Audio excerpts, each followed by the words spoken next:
Hello and well met. This is Lavern with the Fantasy Grounds Academy.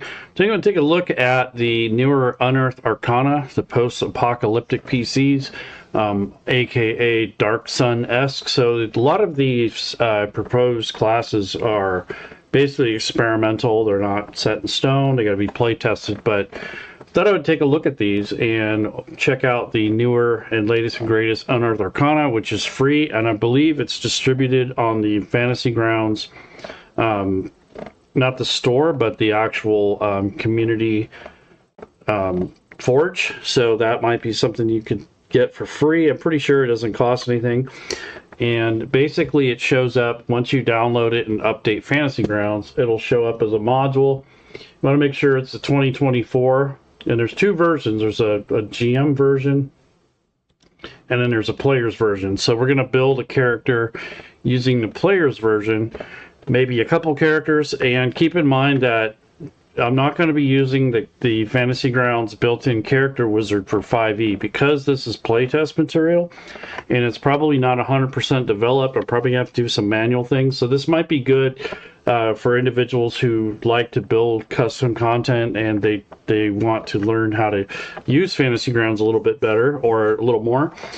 This kind of considers that you probably already have a license, which I believe are like $50 now, and that you have at least the player's handbook. This is again, this is a 2024 rule set. And then I have that for reference. I don't really have to load it, but I have it there in case there's some spell lookups and equipment and that sort of thing. I could use the SRD, which probably would be better if I was going to create content. But nonetheless, I'm just going to use the player's handbook. And like I said, there's two modules, one for the GM and then one for players. So I'm going to go ahead and grab a character sheet. So when you want to build a character in Fantasy Grounds, on the right-hand side, there's the player data. And then you want to click on characters. And instead of clicking the character wizard, I'm actually going to click on this little green plus button, which is add item. And that'll bring up a blank character sheet, which isn't populated yet, but essentially this is what I'm going to be using. Now I could just base the build off of dice rolls that I make, or I could just plug them in, which I'll probably do in this case. I don't want to spend a lot of time rolling dice. However, if you were going to roll dice, you could do a formula, which will just kind of give you some numbers. There is a die roll, so you can go a right / roll space, and then we can do 4d6 K3, which means it's going to keep the higher rolls. So it's going to roll 4 6-sided die, but it's going to keep the 3 highest rolls out of there, and then use that for your stats, and then just drag the values or the numbers from this chat window over to the ability scores area. So we can do something like that. So if you don't want to type this in, this command, you can actually once you do it once before you hit enter, you can actually click and drag it into this hotkey and then just click that instead of retyping that command over and over. So I can click that and all the dice are going to go nuts. And here are the numbers. So we got a 15 in this case. So it kept the top 3 and it dropped this 2, I believe. So that's kind of a cool thing. So there's a 15. Let's do this 5 more times. So there's the second roll. There's the third roll. Wow, I'm doing really well so far. There's the fourth, I think. Yep, there's the 5th roll, and there is the 6th roll.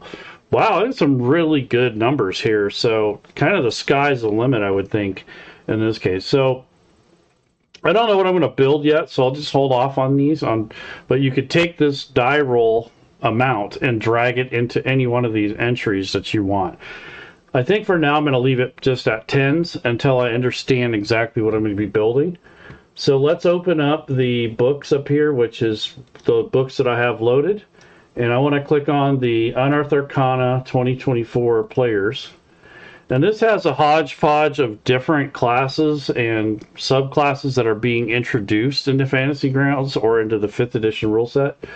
So I'm going to go through these and pick something out. And I'm pretty sure I want to build a Scion because it's a full class and it's probably one of the more difficult builds. And then you can go into these other ones where there's different subclasses like horror, arcane, that sort of thing. And let me see, where are these at? So there's Forgotten Realms. Yep, it's not there. Let's see. There's the subclasses here. Let's look at the horror ones and the arcane. Yeah, I'm not sure where they put these at because I don't see an entry here like they did for the rest. Maybe I'm missing it somewhere. But I can grab them, which I'm going to do anyways, from the right-hand side.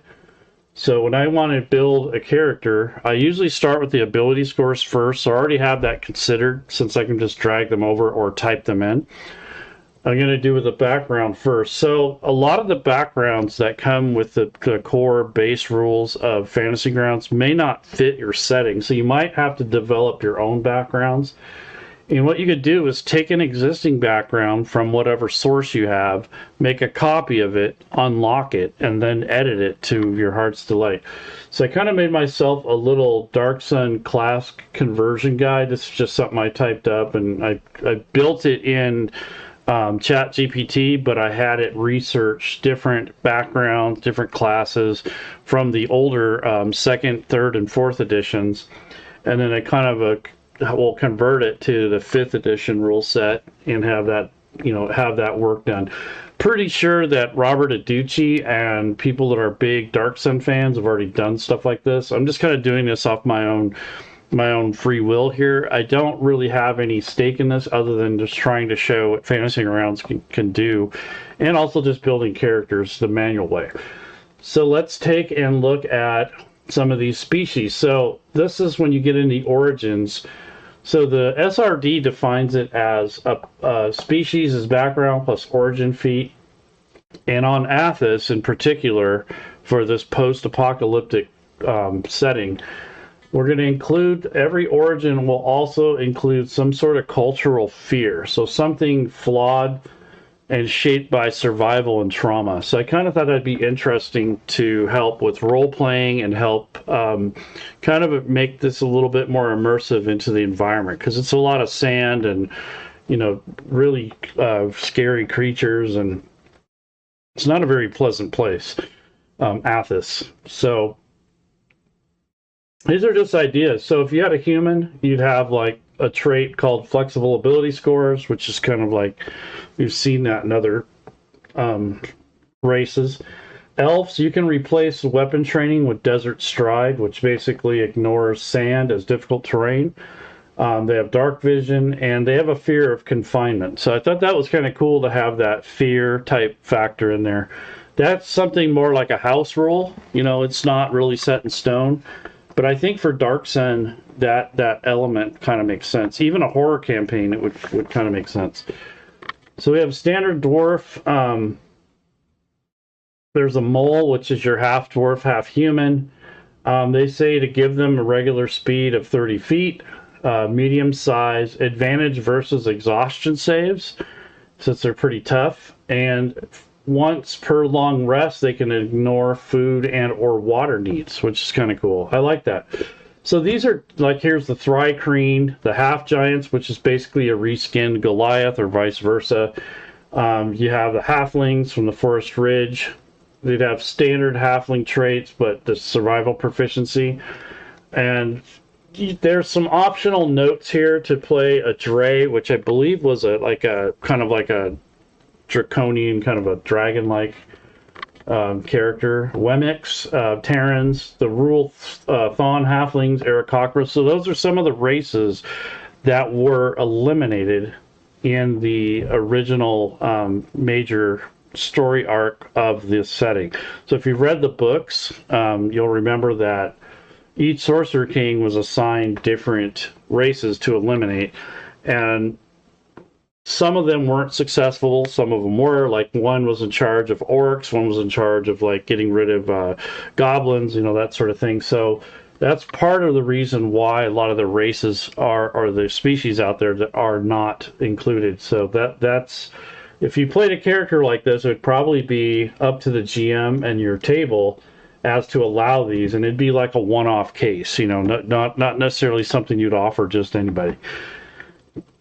So this is leading to the background. So this is kind of what I thought would be better off if you kind of created your own. Maybe take the existing ones and reshape them, reskin them, make them a little bit different. So Nomadic Raider kind of speaks to me. Excuse me. Got a cough there. Nomadic Raider, Merchant. See, we got a Merchant House Agent, so like a Merchant Agent.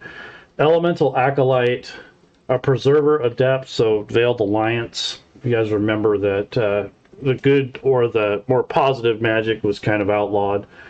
Caravan Guard, a Gambler, and a Pit Wagerer. And then there's some, the subclasses that came with the UA for 2025 was the Defiled Sorcery for Sorcerers.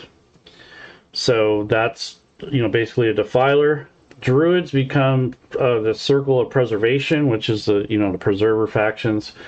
Fighter, Gladiator, so they're going to reintroduce the Gladiator, but this will have like a little bit of a Dark Sun twist to it.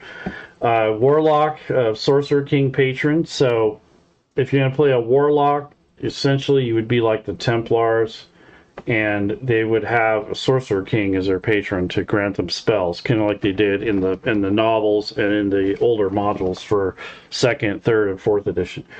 The Scion will become a full class instead of a subclass. So this is kind of what I would use as my base for running a Psionics character. Again, it's not fully play tested. I don't know if I like it or not necessarily, but you can have disciplines here, and then there's a wild talent feat, so any character may manifest psionics, so that may be a feat that would be included in a build. So these are just ideas, suggestions that I had found, and then it kind of gets into more of the world building stuff, like the epic metamorphosis, like when you have a Defiler and psionics, you know, they eventually will evolve into like a dragon-like entity. Preservers, the rare cases where they do advance without, you know, being persecuted, they turn into this angelic kind of celestial thing, the Avangions. Elemental Scion for Elemental Priest, so their transcendence from immortal to like a elemental manifestation of their beliefs and their, you know, their source. So if they're a fire priest or elemental priest of fire, you know, they might do that, and then you might give them an epic boon at tier 4, so that would be something you consider at higher level play. Just some basic notes on the economy and materials. So I kind of forgot to bold that or make that a header, but essentially you just remember that their common materials are bone, stone, hide, ceramic, obsidian, mud bricks, you know, that sort of thing. Rare goods would be water, wood, iron, steel, those are very rare, and psionic crystals. There's some special gladiator weapons that were introduced in Dark Sun and the, you know, from the 2nd to 4th edition Dungeons and Dragons. And then there might be some relics left over from the Blue Age or the Green Age that will exist occasionally. So this would be like a big story arc where you get the Verdant Blade or something like that. So this would be pretty rare. Those are almost like artifacts, I guess.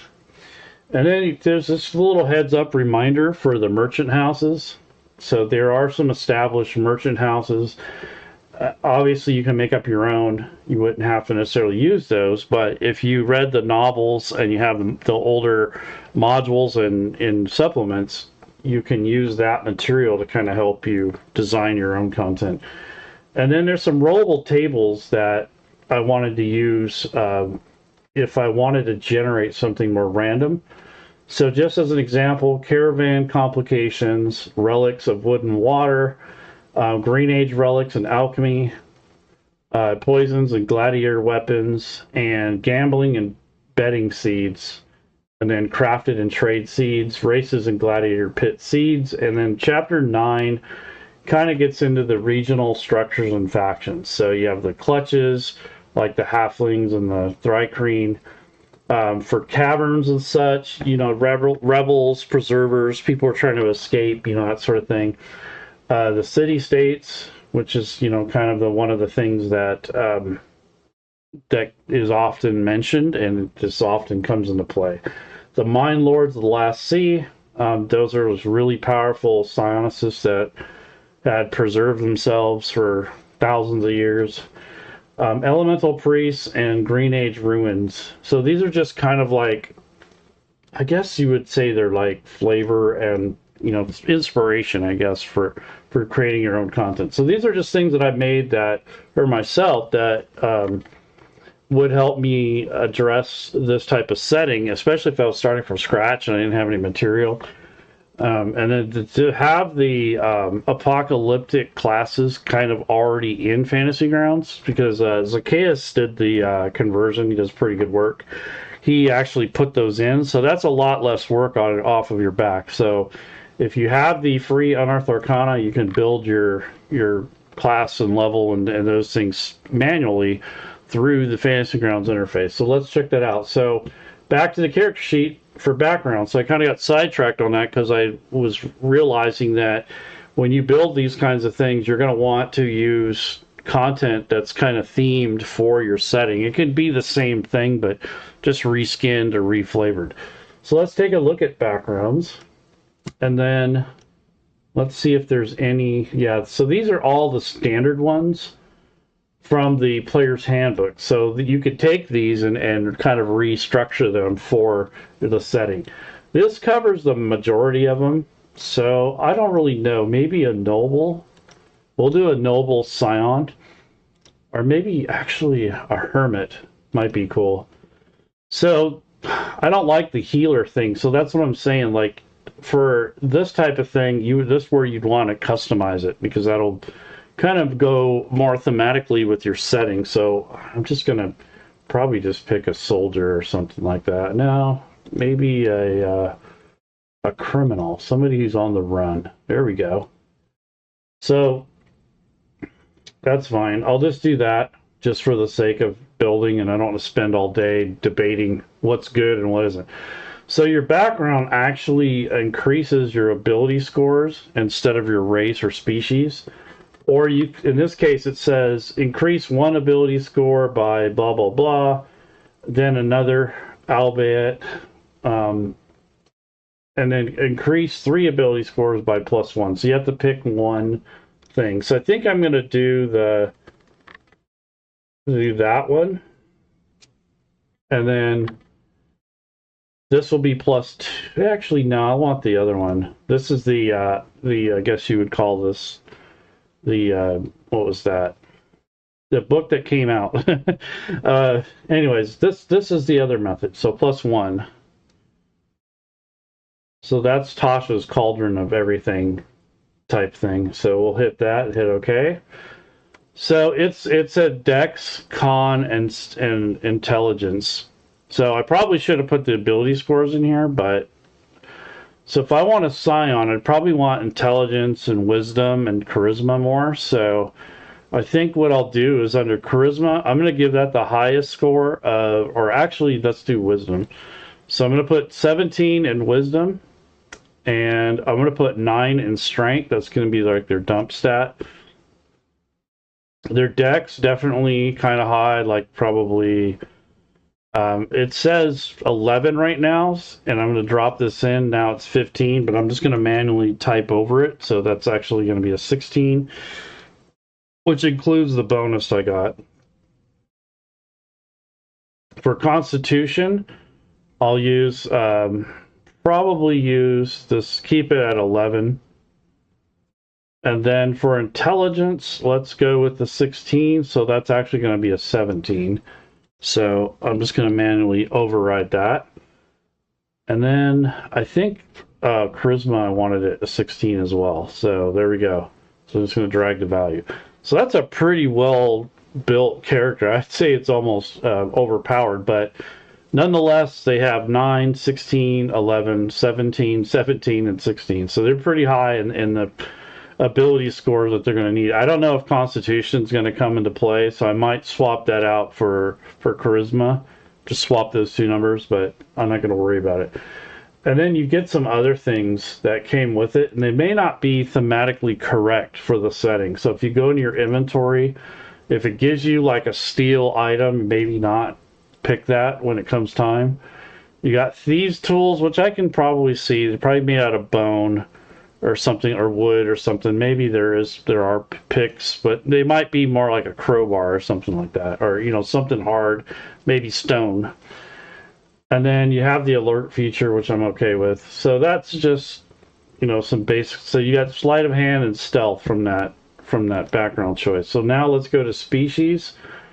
So what we'll do here is we'll take a look at the species if there are any. I don't think they're built for this. We'll have to take a look. So we want to go to, let's see, character and species.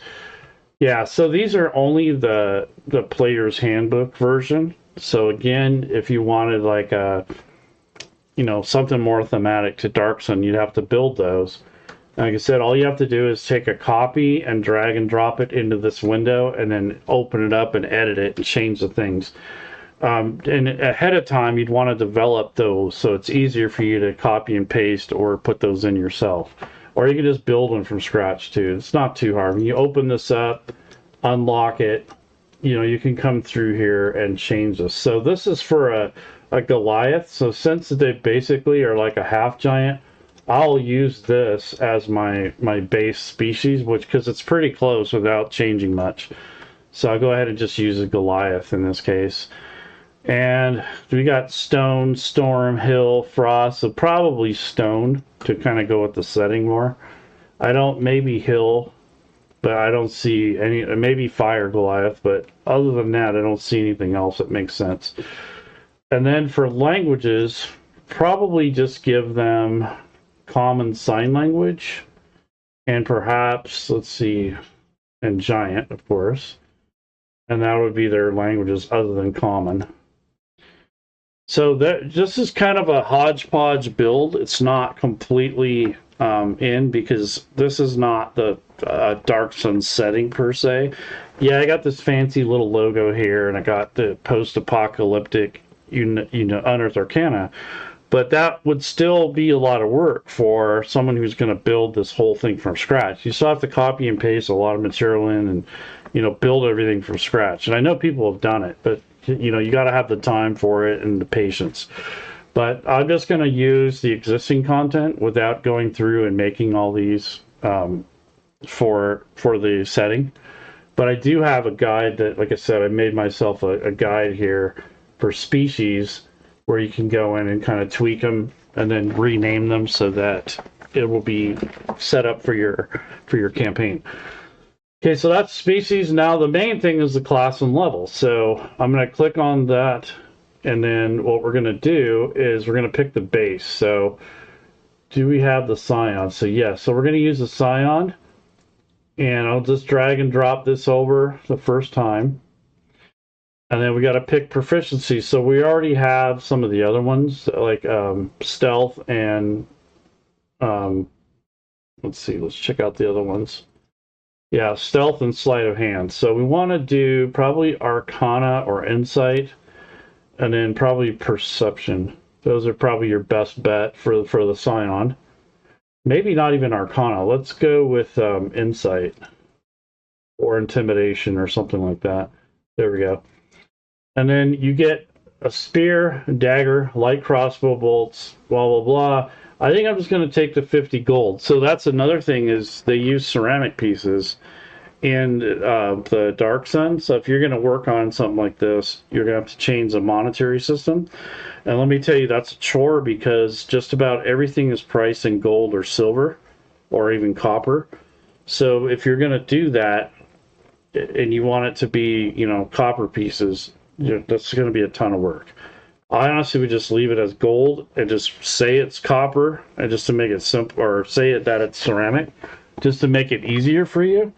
Because a CP is actually, copper pieces, but in Dark Sun, it's ceramic pieces. So I wouldn't mess with that too much unless you got the time for it, because that's a bunch of changing, especially if you already have content that's already set up from a source. It's going to be in gold or whatever the main currency is.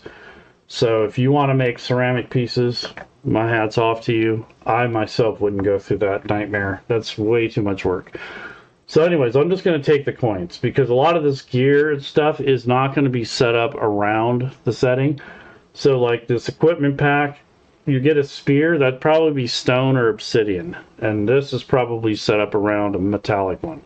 Same thing with the daggers, they're probably obsidian and not what they are. And this light crossbow, I don't remember if they have those kind of things like mechanics. I'd probably make it a bow and some arrows. And I don't know what else you're getting here. It's cut off. Let me see if I can stretch this out a little bit more. Nope. So go ahead and hit OK. And that basically adds in some of the gear, the background stuff. But in this case, I just took the coins. So I'm going to manually pick the equipment anyway. So it's not really completely set up for character creation. Okay, so we got that. Now I want to actually level up to level 3 so I can gain some more of the abilities and such. So let's take a look at this. So psionic power, and you get like a spellcasting trait, which is essentially your energy that you'll be using to power your psionics. So kind of treat it almost like another spellcaster, it looks like. And then here's the languages that was already put in. You got proficiency with light armor, which is fine, like hide, leather type thing, or padded. And let's look at inventory. We don't have anything. There's notes. And there's that. So not sure why the Goliath didn't change much, but they did add medium. All right, so let's take a look at leveling up. So I'm going to click on this little gear cog. And what I want to do is you can add this. You can add another items if you wanted to multi-class. You used to be able to take this and drag the Scion back into this window, but I think they changed that functionality. So what I'm going to have to do is open up the classes again and just drag over Scion from the data window, and that will add another layer on top of what you already have. So now it's level 2. And it's pretty automated. I mean, if there's anything to be automated, it's going to happen if it's set up right in Fantasy Grounds. And then I'm going to go one more time. I'm going to drag this over so I become 3rd level. So I'll click it again. Now I have to pick which one of these I'd like to be. So there's a Metamorphosis, a Psi-Warper, a Telepath, or Psi-Kinetic. I'm thinking Psi-Kinetic, which is more of a physical thing. So I'll go ahead and click on that and hit OK. So now I have my subclass. And let's take a look at what not inventory, but let's look at the abilities. So Psi-Kinetic spells are like Cloud of Daggers, Levitate, Shield, Thunderwave. I kind of wish they would build more psionic spells that are more unique. I don't know if they're going to do that or how that's going to end up, but for right now, you're just basically using spells, and you power them a different way, which I think that's a little anticlimactic there, and nonetheless, 2 Scion cantrips, so Minor Illusion and Telekinetic Fling. So that sounds kind of new, just Telekinetic Fling. Spell slots, the table shows you how many spell slots you have to cast your level 1 spells, or psionics in this case. So they're treating it just like another spellcaster, essentially.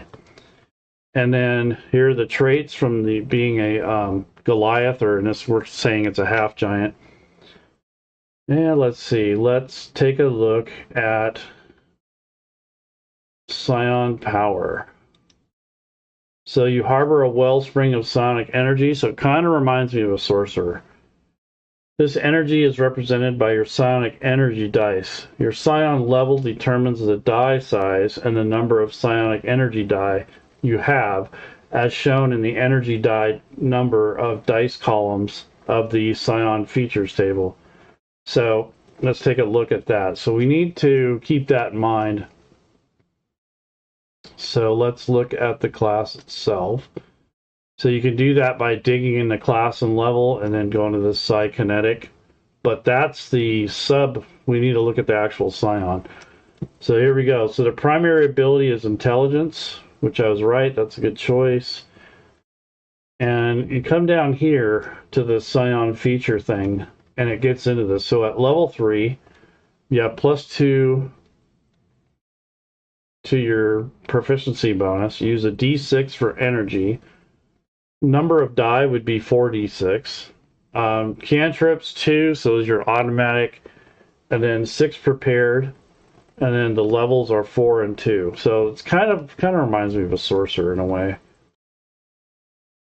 So there you go. So you want to kind of bookmark this while you're building your character, so you don't have to dig for it again. So that's helpful. And then what we'll do is we'll take a look at this.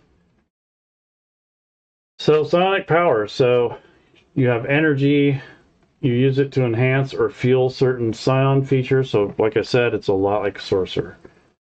Basically, it's like a sorcerer spellcaster type thing. I mean, I don't know if I like that. I kind of wish, if it's going to be a unique class, I kind of wish it had more of its own spells instead of using the existing ones. And that may just be for playtest, but hopefully they'll have a little bit more custom spells to the spells list and less of the, the generic ones, because some of these spells don't fit the setting at all. And I don't know, I kind of cringe at that because it's not customized enough for me, and if I want to customize it, it's a lot of work. But I mean, that's kind of what you get into when you start doing homebrew stuff. And that's another reason why I'm building this manually, because the character wizard wouldn't really help me in this case.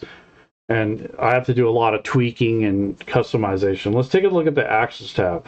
So alert's already set up for me, and the species part is set up for me, but none of the psionic abilities and the spells. So I have to drag those over manually. So let's take a look at that. So what I would do with the psionic power is make this kind of like your header for this character. So what I would do is make a section for psionic abilities, not the spells or the actual powers, those, but the things that are pertinent to this build. So let me go to preparation mode.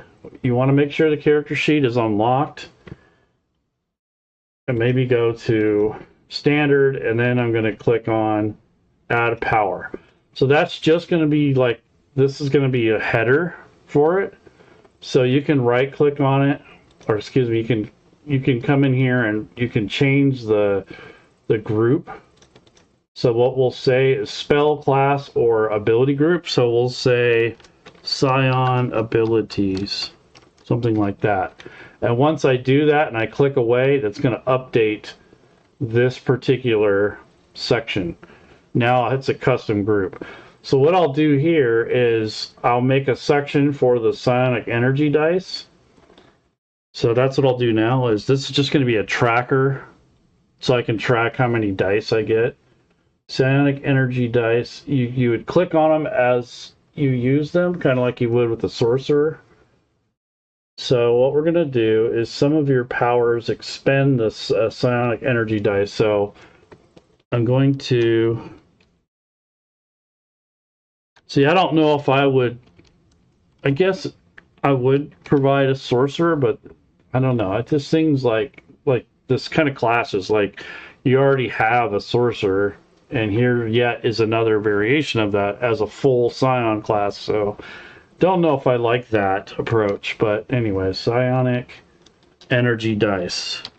So when I looked at the notes here under the class, I get to start with a D6 to power my spell. So I'm level 3, and you get a D6. So I'm going to put that in notation. So D6.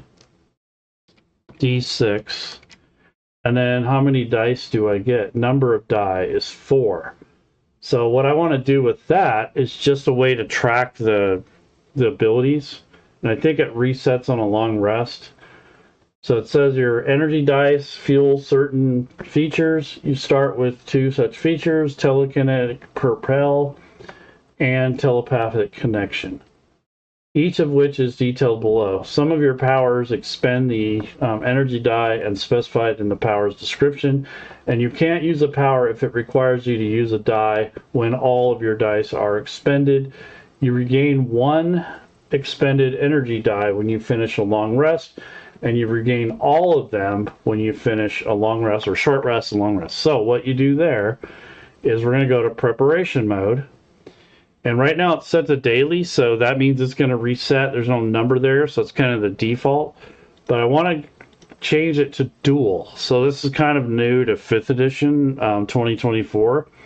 So that will be able to, when you do a short rest, it will gain 1, but then when you do a long rest, you'll gain the rest of them back. So that's kind of how this dual works. And then I'm going to put 4, because that's how many I get per day. And then I'm just going to click on combat mode, and this is what it's going to look like. And I can check these off as I use them. And then when the GM rests the party, when you're in the combat tracker, those will reset accordingly. So that worked. Some features that use the Sonic Energy die require your target to make a saving throw. So the save DC equals the spell save DC from this class's spellcasting feature. So intelligence, I guess. So I'm going to take this telekinetic propel. So let's make this a custom action. So I'm actually going to add 2 more. And what I want to do is label this. So I'm going to unlock this so I can copy the text out of here. So we'll call this telekinetic propel.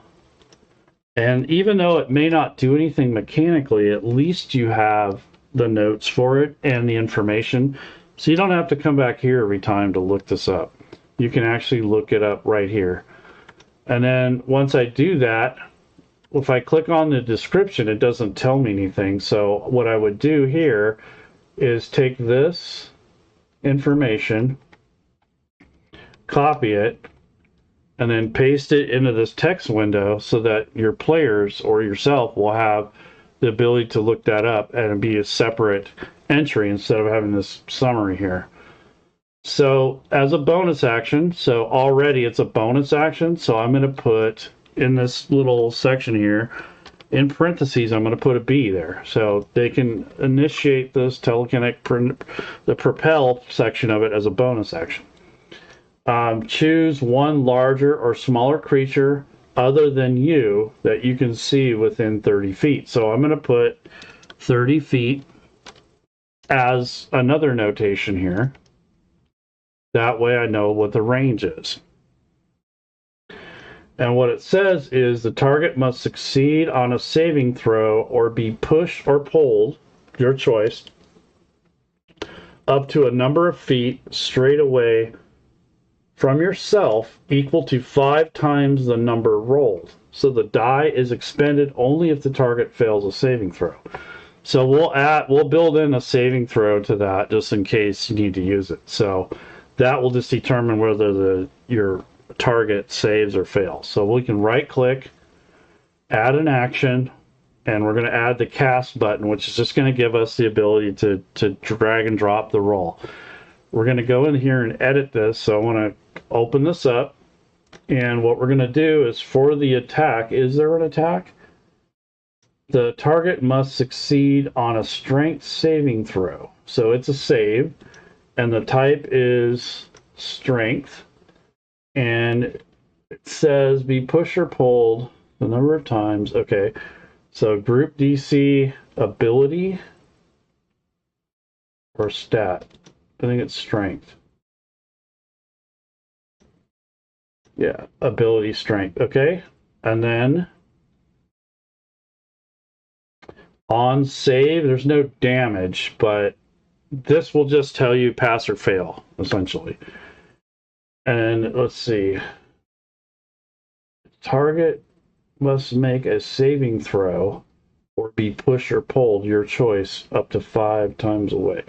So this would be something you would drag the saving throw, you would drag the strength saving throw onto your target, and then it would let you know if you pass or fail. There's no on save damage. So this just tells you whether you can pull them or push them and then how far. So okay, so we use a psionic energy die.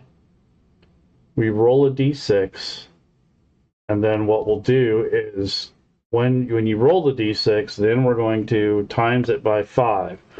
So this sort of thing wouldn't be very easy to automate without an extension. So if you had an extension, you could probably do this more automatically. But in this case, I would just handle it manually until I get the hang of the rules and how this is going to work and what the limitations are and what basically slows down our gameplay. And then I'd reach out, start looking for a solution for this. If this is going to be a constant struggle for your group, maybe. But learn how to use the base first, and then go on to looking for extensions or solution to make this a little easier. But that's just kind of a basic way to set this power up, so that at least you have the saving throw, and then you have your notes, so you know what it does. And what I'm going to do is just put another note. So d6 times 5. And that will remind the person that you're going to use one of your psychic energy die, and then you multiply it times 5, and that's how far you're pushing or pulling. And the die is expended only if the target fails. So you don't lose a die if the fails a save, which is nice. So that's nice. So the die is expended only if, so if the guy fails, then the dice will take effect. If he doesn't fail the saving throw, then you don't waste your die, which is nice. I kind of would be more of a butthead about it and say, oh, nope, you use your energy, it's gone. But that's just me. I don't know. But anyways, there's your saving throw. It's a strength saving throw, so that's all we're going to have here. There's no attack roll. There's no actual damage, so that's what you're getting for the telekinetic propel. It's a bonus action, 30 feet range. And that's kind of why we have it that way. All right, so that's 1 of 2. And then there is the telepathic connection. So this is similar. So I'm going to do, this is unlocked, so I'm going to do the same thing. It's control copy, control V for paste, and then we're going to do the same thing here. Is it says you have a range of 5 feet as a bonus action. So bonus action, it says you have a range of, you have telepathy with a range of 5 feet. As a bonus action, you can expend 1 die and roll for it, and roll it for a number of times equal to your Scion level. So the range of your telepathy increases by a number of feet equal to 10 times the number rolled. So what we'll do is put a note here. So 5 feet, but we're going to put another note that says a d6 times 10. So we'll know when or how many feet it's going to, the range. So what we'll do there is I would set up a macro. So I would pick up a 6-sided die, right click on it like 10 times. Let's see how many we got. 1, 2, 3, 4, 5, 6, 7, 8, 9, 10. And then it would drop that into a hot slot here and just use that, and then click on it. And then whatever the number is, so 35 times 10, so 350 feet, something like that. That way you're not having to keep doing that.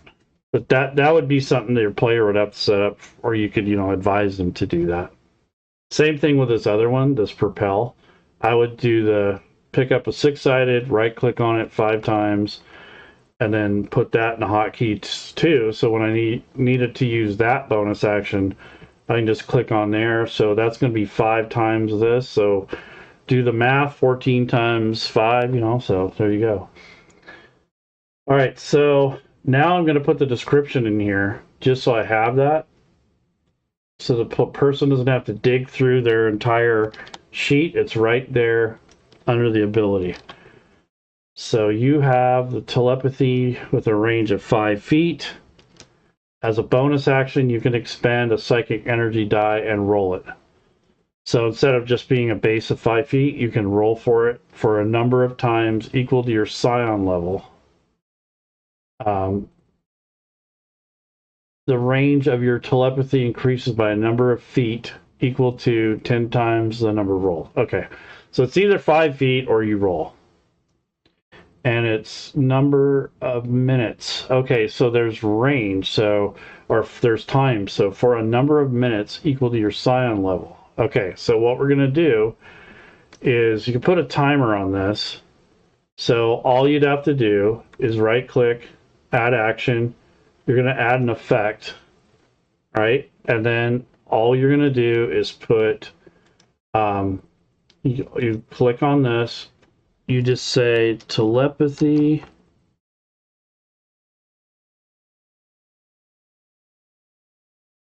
and then you could put this formula, because if you set the rounds here, it's going to base it off of that all the time. You have to remember if you level up or anything changes, you'd have to change that. So all we're going to do here is just put telepathy, and then you could go by round or minutes. So I think that said the number of minutes per your Scion level. So in my case, it would be 15 minutes, like that.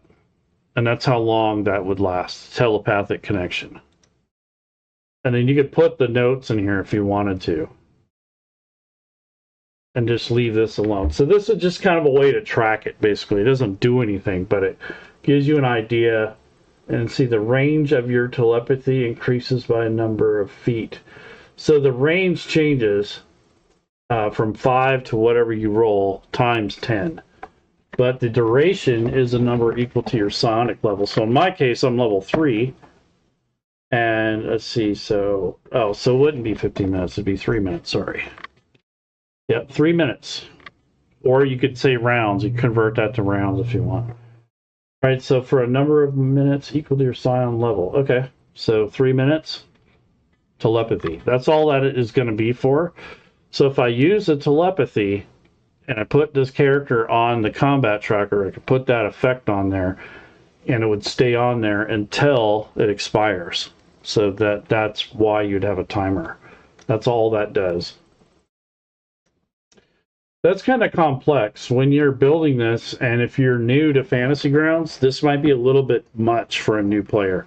So I would either train them the whole process through, show them how the stuff works, or wait until someone else comes along and does a extension to make this a little easier, or just do it manually like I'm doing now.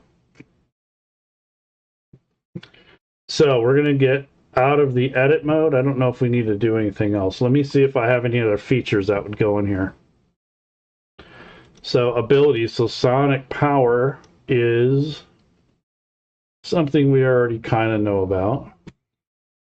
Sonic modes. So you have honed your sonic powers to act both as a shield and a weapon in battle as a bonus action. You can choose one of the following modes: attack mode or defense mode. This would be another thing I'd want to set up. So damage from your weapon attacks, like Scion spells and Scion features, ignores resistance to psychic damage. When you roll damage for a spell, you can expend 1 energy die to re-roll a number of damage dice up to your intelligence modifier. So if you have a +2 or +3, that's how many die you can use, and you have to use any rolls. So what I would do with that is take both of these modes and break that out into these psionic modes on the actions tab. So I would add those in my Scion abilities. So there's 2 more that I would make. So I'd say psionic mode attack.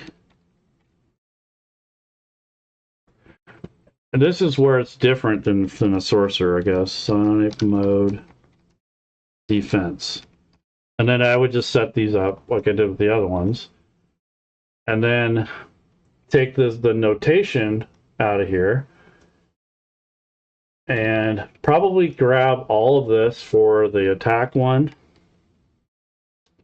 So here's attack. I'm going to open that up and add the description there. So I have that information.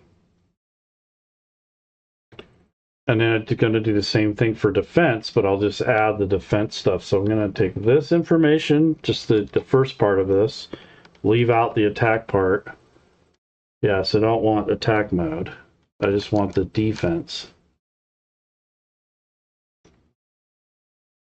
Copy and paste. Okay, so what we're going to do now is read this says as a bonus action. So both of these are bonus actions. So I want to take those and put the letter B there. So I know when I'm playing or when the player uses a sheet, they can take those and say, oh yeah, those are bonus actions. So they don't have to look that up.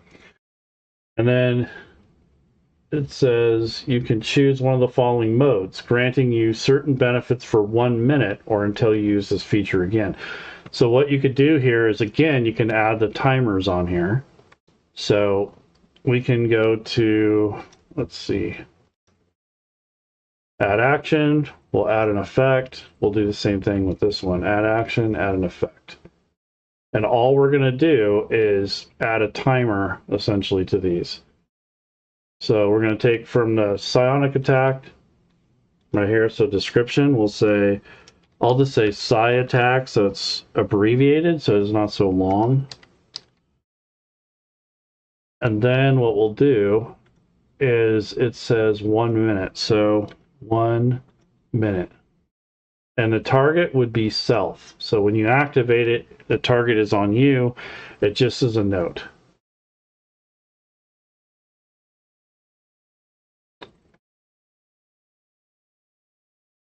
And we'll do the same thing for, see, defense. Do we do the timer for that? No. So 1 minute. And then we'll say psi defense. And you can expand these if there's anything else to add. But in this case, it's on self, psi defense, there's our timer. Okay, so you have resistance to psychic damage. So what you can do is you can put resist, you can do the code for it or the syntax, and then psychic. That's probably your easiest one for, so that's part of the effect. Roll the psychic energy die and add the number rolled to the saving throw, potentially turning a failure into a success.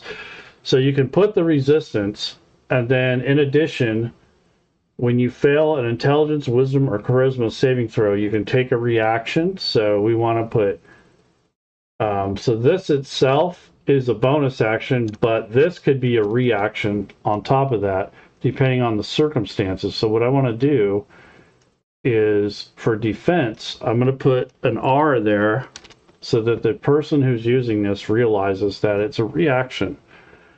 And then what we'll do is, see, this specifies the type of roll here as being any 3, so it's not like we can build one. We'll have to manually do it, I guess. But you can take a reaction to expend the psychic energy die roll, add the number rolled to the saving throw, potentially turning fail into success. So that's all going to be manual, unless you can find like a, you know, some sort of extension that can help you automate this. So that's interesting. So let's look at, so that's defense. So attack mode is when you roll damage for a spell, you can expend 1 psychic energy die to reroll a number of dice up to your intelligence modifier. So you're going to have to manually say, okay, I'm going to use 2 dice or 1 or 3, and then that depends on your intelligence. So if you have this intelligence of 17, you get 3 die. If you want to use them, that is. So 3 die, we'll say, or 2. That way we don't expend all of our points there.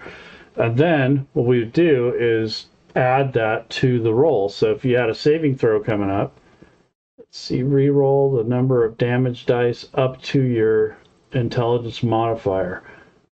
Okay, so we could re-roll the damage before we apply it if it's low, if we don't like it, essentially.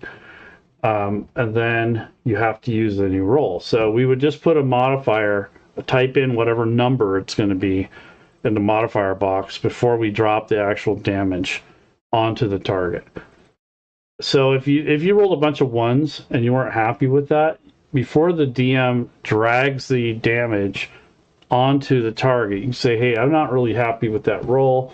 I want to spend 1, 2, or 3 of my psychic energy die to increase the number or increase the potential of having higher damage. And then at that point, the GM would say, okay, go ahead and roll your attack roll again, but add your modifier to this box before dropping the roll. It'd be kind of the same thing for the saving throw.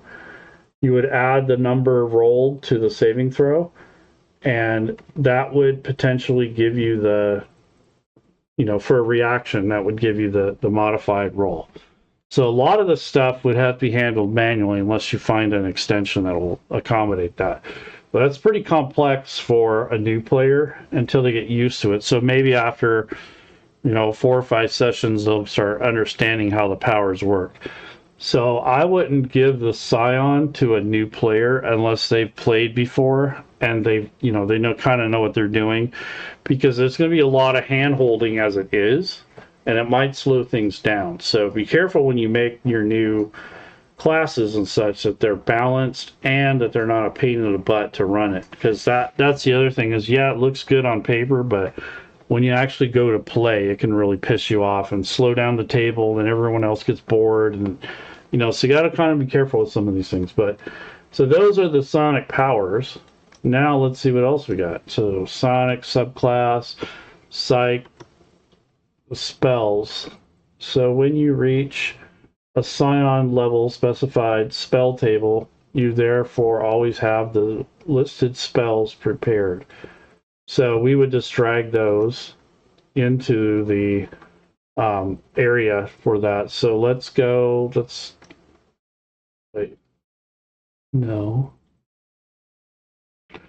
lock this, and let's change this to standard mode.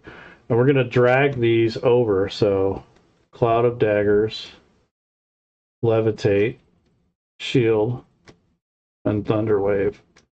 So those are thematically kind of like, these kinetic things. So those are already prepared, and we always have those. That's why I drug those onto the spell list. All right, so let's see what else we get. And we get 6 total. I don't know if these are bonus, so I would assume that, they would be if they're already prepared, but I don't know. So let's go to spells. And let's see, Unearthed Arcana. So there might be a couple new spells in here, like this Telekinetic Crush or Fling. Well, let's click on all, and then where's the Scion? There isn't really, doesn't look like there's a Scion. So what we're gonna have to do is look at, see if they have a spell list. I think those might have been it. Let's see. Let's look. Psykinetic spells. When you reach that, you therefore you always have list spell prepared. Okay, that doesn't say much. Spell casting. All right. So, okay, prepared spells. You have a list to start from. To choose, you do 4 level 1 Scion spells. So Charm, Person, Command, Dissonant Whispers, and Mage Armor are recommended.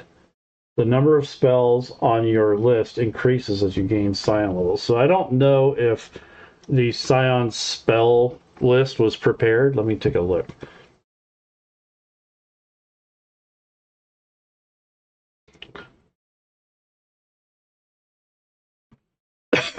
Excuse me. All right, so spell slots. You get to cast level 1 spells or regain all after a long rest.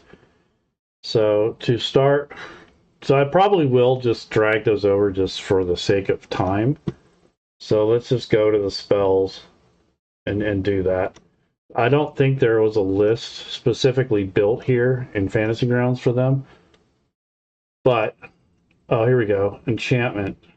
Sorcerer, Scion, Oh, I guess there are. Let's see. Abjuration, Conjuration. I see. So they kind of broke it out. Gotcha. Okay. Anyways, I'm just going to use the spells that they say and just search for those. I'm not going to worry about this a full list. So go through here, just search for them. So you got Charm Person.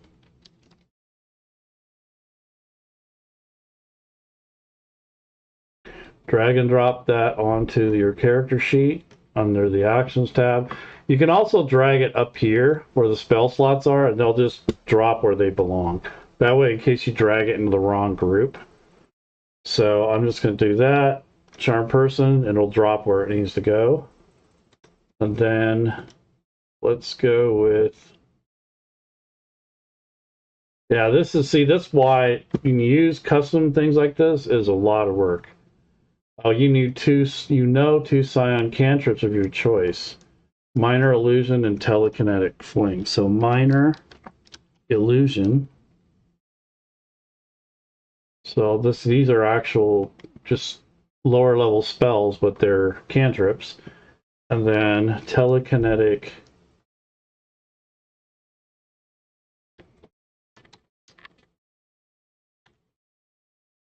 Fling. Okay, so those are just your cantrips. And when you level up, you can replace from this feature with another psionic cantrip. So I don't know what the other ones are. Spell slots, prepared spells. So let's go with Command. So they have quite an array of spells, it looks like. Command, Dissonant Whispers, so DIS. So they picked spells that are kind of like psionic abilities. And since I'm a psionic kineticist kind of thing, this kind of makes sense. Mage Armor. Yeah, I kind of wish, though, they would have flavored spells and made a whole separate list, but I get why they did that. Okay, let's see. Back up here, and drag this up. Okay, so I think I have enough spells for now. I could probably pick a couple more, second level, but that's pretty decent. So I had 2 free cantrips, 4 spells that are always prepared, and then you get to pick 6 total spells from first and second level. I already did 4. And I don't know what the rest of the second level spells are without going in, but here's the spell list for the Scion, so we can do that. Too bad there wasn't a filter. So first, there's the second level. So probably Crown of Madness.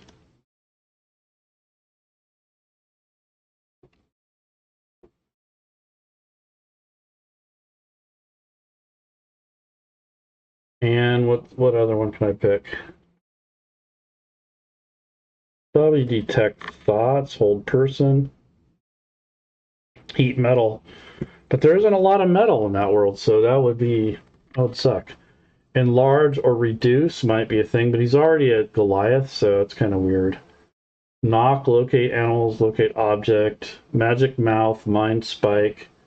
Yeah, I think just the more of the kinetic things. So Animal Messenger, Calm Emotions, Blindness or Deafness, Enthrall, Hold Person. I think just Hold Person's fine.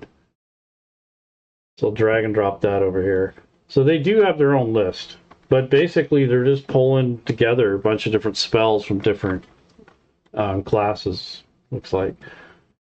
Okay, so those are my spells. So that's kind of a complete character. Let's see, did we miss anything? Psykinetic spells, we already grabbed that. So those are available for free for that subclass for being a psykinetic kineticist, I guess you want to call it. And techniques. Oh, geez, there's another one. So when you use your telekinetic propel, you can impose one of the following effects. So target speed increases 10 feet. The target can't make opportunity attacks or telekinetic bolt. If the target fails a saving throw, it takes force damage equal to the number rolled on the psionic energy die. So again, this would be like 3 different things with your telekinetic techniques. So you'd build those in the psionic area like we did earlier. Let's see. So let's collapse some of these.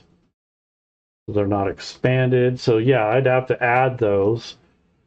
So I'd say I'd go here and just add these in, and then call it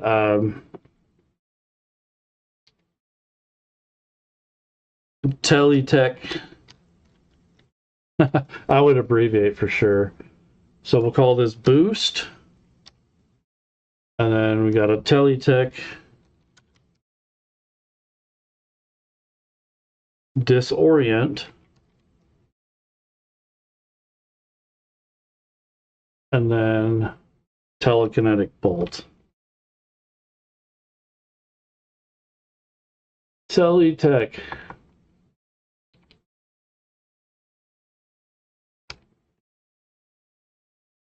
And I call this bolt.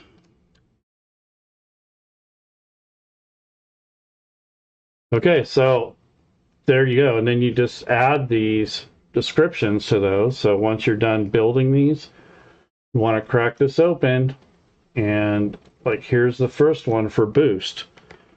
So here's the boost. I'm going to go ahead and hit paste in here. That way the information's there. But I didn't want the whole thing. I just wanted boost. So we'll go ahead and delete just that part. And then lock it. And then go to the next one. So disorient is the second one. So I'll go ahead and paste that. But instead of this, I'll take this disorient description here. Probably should have just pasted it in all 3 and then just modified it. It would have been quicker probably. Okay, so there's that. And then the next one was bolt.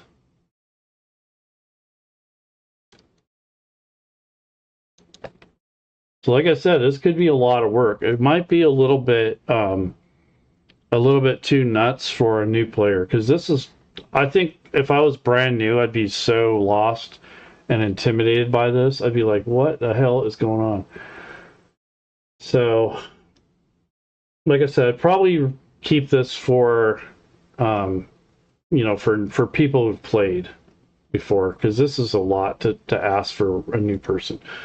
All right, so Teletech there. So we'll go with that, the first part of the description, so they know what it's part of, and then we'll do the bolt. So we don't really know what the damage is going to be until they actually roll the die. So I'm not sure, but let's see. Target can't make opportunity attacks. If the target fails a saving throw, it takes force damage equal to the number rolled on the psionic die. Okay, so that, like, these are situational, right? It's really difficult to automate it if it's based off of a roll or a situation. So that's kind of why some things can't be automated as easily, because they're very situational. And you'd build this whole elaborate extension just to do one little thing. I don't know if I would necessarily need to do that or not, but it really depends on gameplay. Like, if it was really tripping us up, like it kept slowing things down and pissing people off, I would probably look for a way to automate some of the stuff. But in some cases, you just have to wing it, man. There's no good way to handle it. And then if you got a new player, you have to do a lot of hand holding, and then you got like 2 or 3 other players that are experienced. Hopefully they are patient enough to go through all this until that person gets comfortable with their character and what it can do and all the little nuances, because that's where the rubber meets the road. It isn't so much about fantasy grounds all the time. It's a lot more to do with how do things function in gameplay. And that's not going to be discovered or always known until you do it. And sometimes those situations never come up at all. You'll run an extension and it's for a certain power or a certain function, and you never use it because the spell is kind of uncommon. So that there's a balance between what's necessary and what, that sort of thing. But anyways, so those are your teletech things: bolt, boost, disorient. And I don't even think I would even add anything. I could put a note on there just so I know what they used or what was effective at the time. But again, you're not going to know the duration because it's based off of the propel. So 30 feet, you do this part first, and then you execute one of these three spell casting type things where you get those boosts. So your telekinetic stuff techniques. Okay, so that kind of does the majority of those characters. Probably a few other tweaks I would do, like for instance, like inventory management. See, that's the thing about running these exotic worlds, is they always have this custom stuff. And in order to use that effectively, you can just build the stuff you need for the character, but then if you want to build another character with another group, you might have to end up building it anyway. So, you know, it's kind of a time management thing. Like, do you have time to build all this stuff out like I just did for this one class? And then saving all these, you'd want to, like, for instance, building all these things here for this Scion, I'd probably want to save those. So if that's the case, if I didn't want to have to do this all over again in a new campaign, I'd probably want to use this as my model, use this campaign as my build campaign, and when I'm done doing all that stuff, then export it so I can load it into my games and not have to worry about rebuilding all this stuff. So what I would do here is probably go under spells and make a new group. So edit or add a group, edit the name, and I'll just call it Scion, say powers or abilities, I guess. And then from there, I would take these different things that I built and drag and drop those in here. So I don't have to keep doing it. So I would do this, you know, just, I would be dragging these over if they're like spells. Let's see, it's not really letting me do that. Maybe because it's locked. Let's see. Oh. Okay, so that's, oh, it did show up. It just didn't. Okay. So yeah, I would copy these over here. So there's the attack, there's the defense, there's the bolt, there's the boost, disorient, telekinetic propel, and connection. So these would be things that I could use later to drag and drop onto other builds. So that's why I would actually go through every class, do this, at least the abilities. You don't have to build the whole character, and check them out and see what they require and see how much automation you can put in yourself, or, you know, and then kind of learn what this stuff can do, because that's the only way you're really going to be able to come up to this challenge. Otherwise, you're just going to be spending a long time looking up this stuff. And that's why I did the work here, like actually putting these descriptions in here and such, because it carries over to here, and you won't have to look that up every time you need to use it. And putting these little notations in here helps a lot too. So if it has a range, or if it's a bonus action or a reaction, or if it has a saving throw or damage, you can, you know, you'd add all that in if it's applicable, or if it even helps.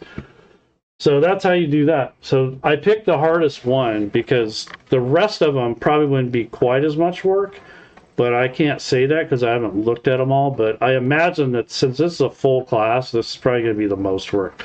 The rest of them are based on a class that's already exists, so not such a big task. But again, I'd want to rebuild all the equipment because it's got to be different materials. And then if you wanted to use your own money, you'd have to rebuild the monetary system. So basically, you're starting from scratch. You pretty much have to build everything on your own if you're going to run like a Dark Sun campaign. I know people have done it with Fantasy Grounds Classic and with the other editions, but that's a lot of damn work, man. It'd have to be worth it to me. It'd either be a high-paid game or something, or I didn't have to work or whatever. It'd take me a long time to build it. It'd probably take me a few months to go through all this stuff and figure out what I needed, and Yeah, I would do a lot of this stuff for every class and then make these groups and spell areas and then just have players drag and drop those onto their sheets as they needed them and as they leveled up. Wouldn't worry about, automation too much. Just make sure that the verbiage says you get this, this, and that, like these things here, these features. And that would be helpful in the long run. But just doing this on the fly and say, oh, I want to play a Scion today. Yeah, you saw it took me over an hour just to do it. So, yeah, that's a lot of work. I'm not gonna lie. That's some serious thinking going on there. This kind of stuff will give you a headache, and you don't want to play anymore. But anyways, this is the real deal here. I mean, this is the kind of stuff you go through if you wanted to use that UA stuff, because everything isn't necessarily set up for you. And you're going to have to take some time to go through and see what's what. Because, like I said, I just went down the features list, and a lot of that wasn't automated, so I had to make those myself because it's custom. It's almost like homebrew. It's test material. It's not anything that's official yet. So, anyhow, you guys enjoy the rest of your weekend. Happy Labor Day, and I'll see you around next time. And also, if you haven't join the Fantasy Grounds Academy, we're a community that's basically enthusiastic about Fantasy Grounds, and we do offer help, support. Sometimes we run classes. We used to run a lot more, but people don't show up to them, so we do by request. But basically, we're just kind of like a supportive community of gamers and content creators and GMs. We do have a Patreon. We do have donation type stuff if you guys are interested in that.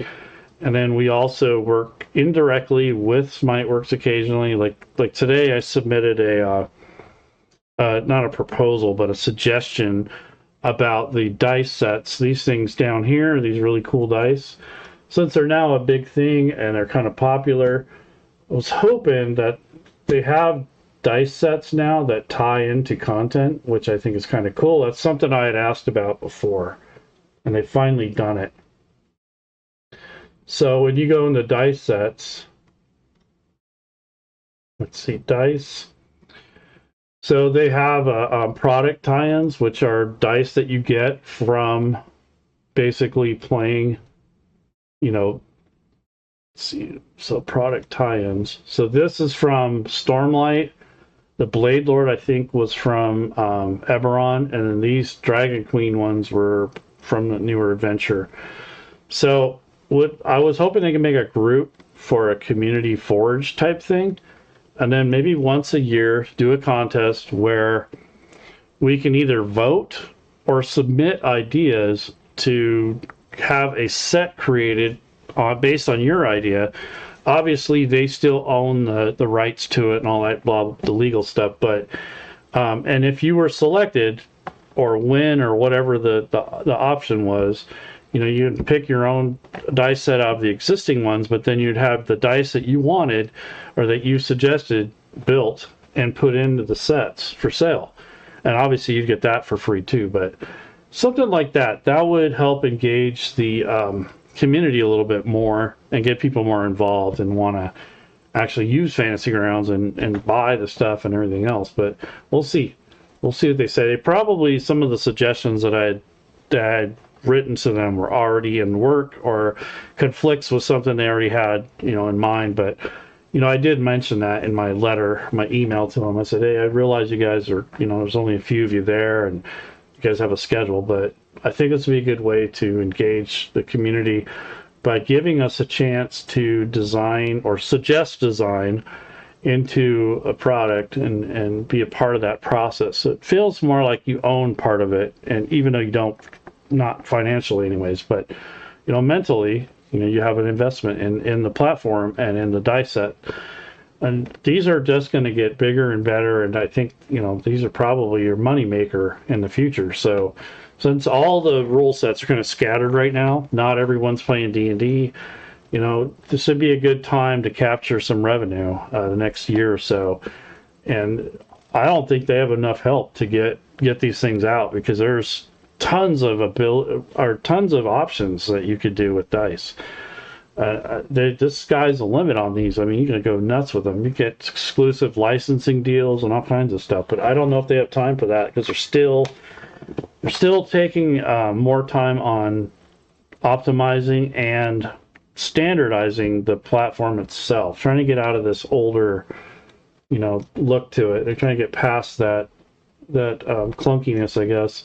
I do like a lot of the changes they made, and I wish them the best of luck because they're doing some good things, even though it's breaking extensions and functionalities change and all that stuff. That's kind of annoying if you've got an ongoing campaign. So my best advice for that is have two separate computers, one for development, one for play, and just use one that you don't update it until you're finished with your product, and then do that. But then the other side of that is not everyone can afford to have two computers and all that stuff. So yeah, I get it.